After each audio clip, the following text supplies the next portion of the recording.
Hello and welcome to another painting video. I'm Livia. In my channel, I share with you my art journey and some useful things I've learned along the way in my career. Things that have helped me a lot as an artist.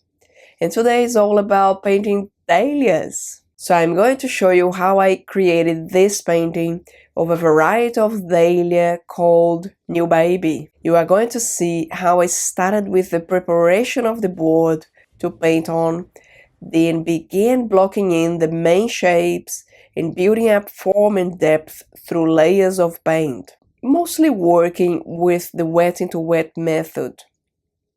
I will show you how I created the effects of glowing sunlight on the sunlit petals and how I created a loose painterly background to support the focal point in my painting. So if you would like to see that, check this out.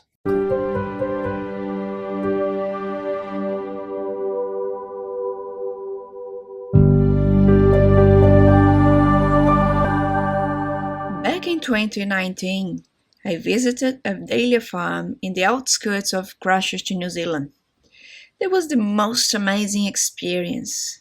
I've never seen so many varieties of dahlias before, and they were all in bloom. The luscious colors and intricate petal structure were so inspiring, and all I wanted was to paint them. So I managed to get good footage, photos and short videos to make me remember what I had seen there. I can also hear the sounds, beautiful sounds of birds and crickets and all sorts of little animals, and the sound of the wind as well. So that brings all that emotion, that experience back to me. Also, the owner of the Dahlia farm, Sarah, was so helpful and knowledgeable. She's such a lovely person. She let me wander around and take my time to collect the material I needed for my new series of paintings. She also explained me a lot of things about dahlias and how to grow them. So this is the first painting I managed to finish of the Dahlia series. So with this small painting, I wanted to capture the beautiful sunlight effects on the petals of this Dahlia variety called New Baby, as well as make justice to its intricate petal system. These pom-pom dahlias produce beautiful double spherical blooms. Each flower head is made up of layers of silky, inwardly curved petals, creating a perfect form sphere. This is amazing. I love looking at them. I wanted the focal point to stand out and be the star in the scene. So let me show you how I created that painting. I like painting on wooden boards like this one. The preparation takes longer than a regular canvas, but I love the texture that shows through the paint when I paint on these boards.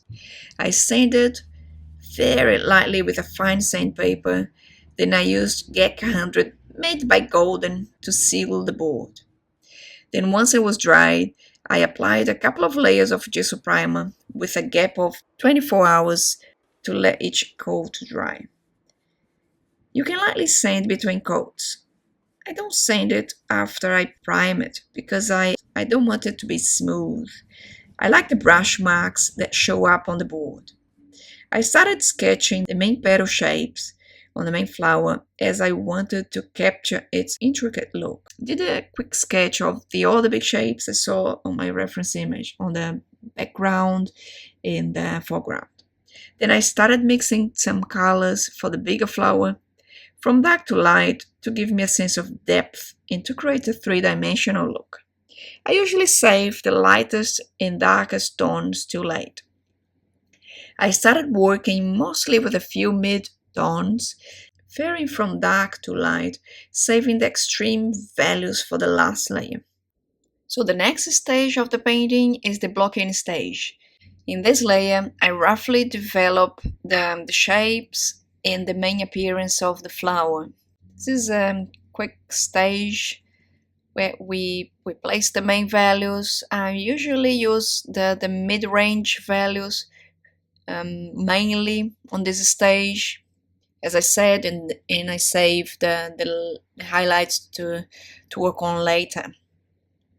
So in this layer I work with liquid, a lean layer, not much texture on the paint, just enough to cover the canvas, not using more than about 25% of liquid, sometimes a little bit less than that.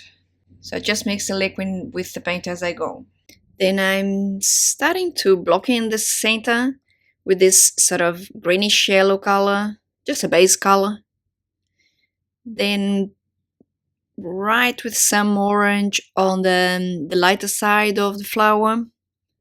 Again, just blocking in. Sometimes I get a little bit carried away with smaller shapes, if that helps me to create those curved forms on the petals. So I just put a little bit of a kind of a darkish color, sometimes a little bit greenish orange. It depends on the way the light is affecting those areas.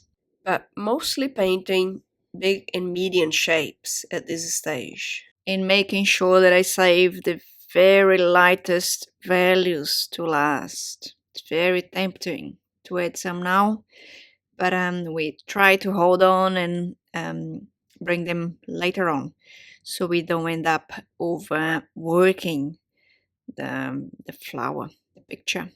Just adding some middle values to distinguish some petals. In the petals that go around the center, I'm going just to suggest them, so don't want much detail happening there. After I developed the general appearance of the flower and the forms, I moved on to put some paint on the background. The background plays a big role in the design and composition of the painting, so I try not to finish the flower before I have those two major shapes on the canvas, background and foreground, in the flower itself. So at the moment, I'm painting color shapes on the background. Some of those colors, like the pinks and purples, are suggesting all the Dahlia varieties on the background. So I try to keep them a bit blurry so they don't detract the eye from the focal point. So I just want those color shapes to complement my picture, not to compete with the main element. So I try to keep the edges of those color shapes quite soft. I like using those big brushes to move more freely and more painterly, and also to cover the background fast. So I keep adding those color shapes, sometimes just bringing all the colors that I saw in the scene and just blending in, just to be added to the composition and the harmony of the picture. I will just speed up the video and then we can move on to the next stage of the painting.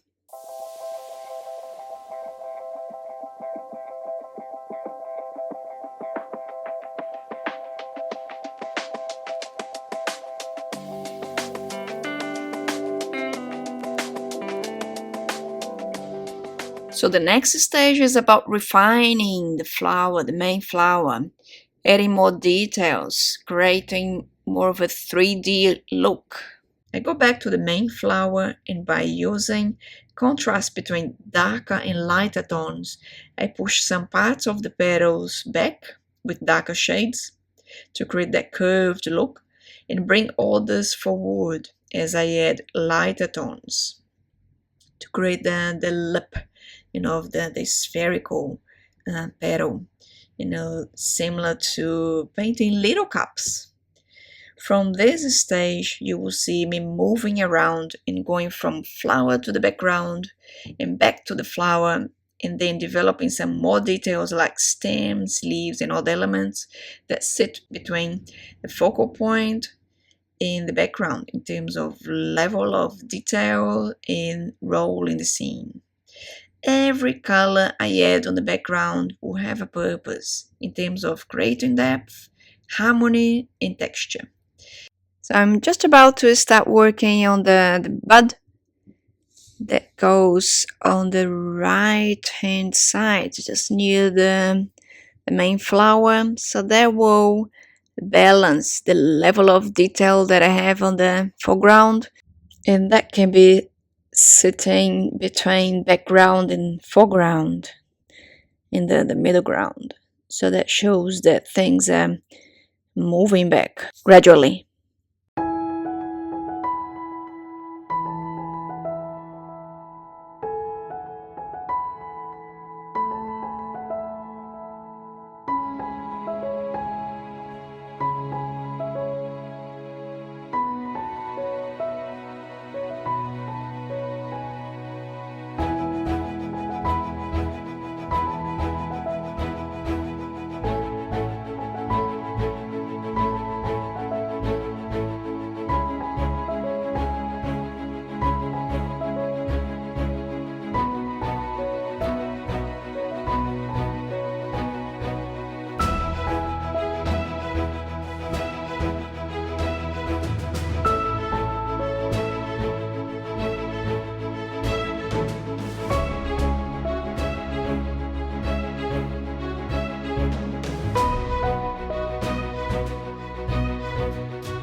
I'll just keep working here and I'll be adding some dark values on the background to make some other areas pop. As an example, near the bud and some of the petals on the main flower, and also creating a few other shapes just to get my composition right. And yeah, so just sit back and enjoy the time-lapse video, and I will get back to explain the next stage after that.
Then I work back on the main flower to bring the lightest light in darkest dark to create the glowing light on the sunlit petals. That's how I get those effects on the flower.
There you have it. That's the finished painting. I hope you enjoyed watching this video and that you can get some useful tips to help you with your painting. Please leave your comments below. I'd love to hear from you. Let me know what are the other topics you would like to learn more about. And if you liked this video, remember to subscribe to my channel for updates and more videos like this. Remember to tap the notifications bell beside it to be notified when I post new videos. And if you'd like more in-depth tutorials, you can go to my courses page on my website and check what I've got there for you. The link is in the description area below this video. Also, you can follow me on Instagram, Pinterest and Facebook to see what I've been working on at the moment and to participate in giveaways. Thanks for watching and I hope to see you again. Happy painting!